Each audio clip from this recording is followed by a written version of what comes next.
Warning: the topics discussed in this video deal with many areas that may be sensitive in nature to some viewers. All content is copyright protected to Swords of St. Michael Lay Ministry and Fr Ripperger PHD. To contact or support Fr Ripperger at the Society of the Most Sorrowful Mother, www.dolorans.org.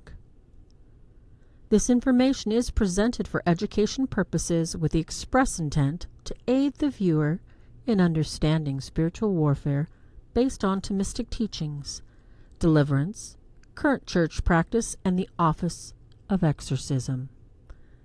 Peace and good. Sister Farah, OFS, OSDE. The next one is speaking languages they've never known. The person has never studied, they never had access to, etc. So, for example, one case that I had, a man who spoke a form of Phoenician. We think it was a form of Phoenician, because when I heard it, I'm like, I don't even know what this language is. So I wrote it down phonetically, and then later it was determined, we think, that it was a form of Phoenician that had been defunct for 3,500 years. This guy didn't even finish high school.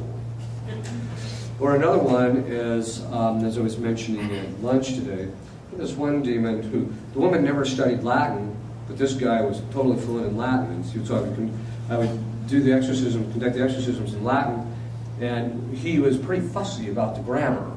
So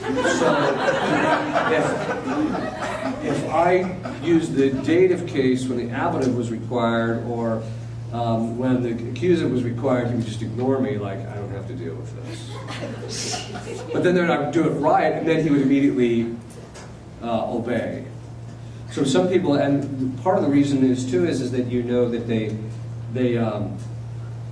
it's because the person's fluidity. Now sometimes you'll hear psychologists suggest stuff that's a bit of nonsense. They'll say things like, well, he could have heard the language sometime in his life. Okay, let's say for the sake of argument that's true. Can you learn a language in one hearing of the language? I don't think so. Hearing a language once doesn't give you fluency, right? Those are habits, and habits take repetition. This person doesn't have that. So a lot of times when you hear psychologists, they throw stuff out and you're just like, are you a scientist or are you just an idiot? Sorry, I don't mean to be flippant, but that's really what it boils down to. They'll throw stuff out there because the preconceived conclusion is there's no such thing as possession of demons. And so what they'll do is they'll throw stuff out there that's just scientifically daft. It's not, you can't even hold that. Although ironically what's happening now is people in the medical community and psychological communities are coming to the exorcists and saying, we are seeing things that cannot be explained naturally. So, okay.